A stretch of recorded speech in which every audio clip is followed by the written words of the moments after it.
আসসালামু আলাইকুম, কি অবস্থা সকলের? আশা করি অনেক অনেক ভালো আছেন। তো আজকে আমি কথা বলবো আমাদের শাকিব খানের তুফান সিনেমাটা। এটা কিন্তু আমি আগামীকাল দেখে আসছি।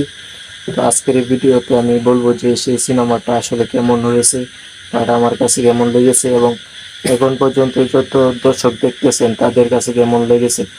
তো ভিডিওটা না টানিয়ে সম্পূর্ণ ভিডিওটা দেখতে থাকুন। এভরিওয়ান, প্রথমে বলে রাখি যে এই সিনেমাটা কিন্তু আমরা দেখে আসলাম যে ভৈরব ভৈরব কিন্তু দুইটা হল আছে, তার মধ্যে ওখানে একটা হল আছে যেটার নাম হচ্ছে দর্শনা সিনেমা হল। এখান থেকে কিন্তু এই সিনেমাটা আমরা দেখে আসছি। আর এই সিনেমাতে কিন্তু আমরা এত পরিমাণ বৃষ্টি, আপনারা জানেন আগামীকাল কিন্তু সারা বাংলাদেশে প্রচুর বৃষ্টি হয়েছে। তো সেই বৃষ্টি কিন্তু কাটিয়ে আমরা এই সিনেমাটা হল থেকে দেখে আসছি। আর প্রথম যখন আমরা সিনেমা হলে ঢুকেছি তখন কিন্তু এত পরিমাণ মানুষ ছিল না, কিন্তু হঠাৎ করে এই বৃষ্টির ভিতর দিয়ে এত পরিমাণ মানুষ হয়েছে যেটা বলার মতো না। আমি কিন্তু এর আগে একটা ভিডিও এই চ্যানেলে আপলোড করা হয়েছে। আমি এর আগে এই চ্যানেলে একটি ভিডিও আপলোড করেছি, আর সেখানে আপনারা হয়তো বা ইতিমধ্যে দেখেছেন যে সেই ভিডিওতে আমি দেখাইছি যে কত মানুষ হয়েছে। তো ইতিমধ্যে আপনারা আমার চ্যানেলে এর আগের ভিডিওটা দেখছেন, আগামীকাল আপলোড করেছিলাম। তো তুফান সিনেমাটা আমি দেখে আসছি। তুফান সিনেমাটা প্রথম থেকে শেষ পর্যন্ত দর্শক তুফান সিনেমার শুরুতে দর্শক কিন্তু অবাক হবে দেখে, এবং তুফান সিনেমার লাস্টে কিন্তু প্রতিটা দর্শক খুশি মনে এবং মনে রাখার মতো কিছু কাহিনী কিন্তু তুফান সিনেমার লাস্টের সিনে আছে, যেটা দেখার পর কিন্তু মানুষ খুশি মনে কিন্তু এই সিনেমাটা দেখে আসতে পারবে।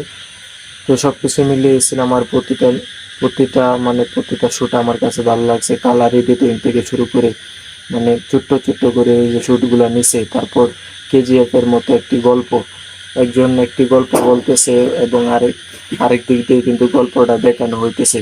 এগুলো কিন্তু আমার কাছে অনেক ভালো লাগছে।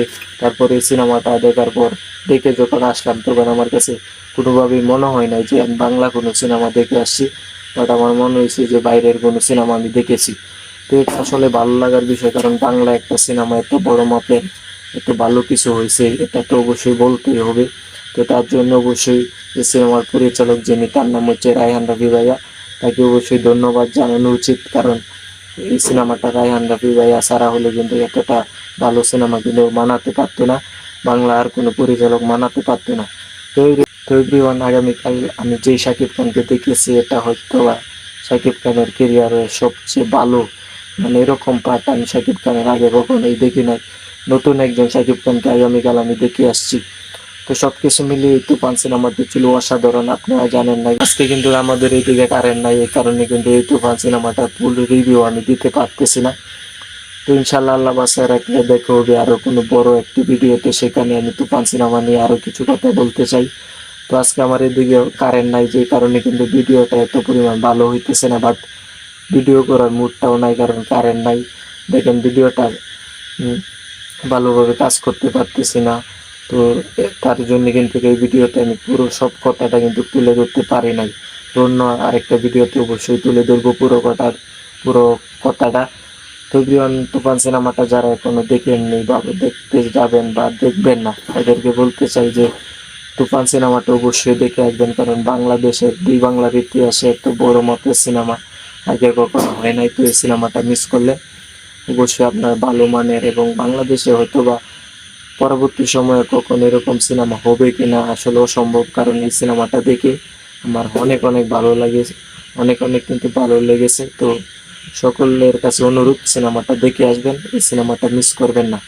এভরিওয়ান, আমার বক্তব্য ছিল এই পর্যন্ত। এই সিনেমা শেষে যে একটা চমক আছে সেটা আমার মুখ থেকে আমি বলতে চাই না, এটা দেখতে হলে আপনাদেরকে যেতে হবে সিনেমা হলে।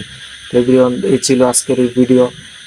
অপেক্ষা করুন পরবর্তী ভিডিওর জন্য। আসি, আল্লাহ হাফেজ।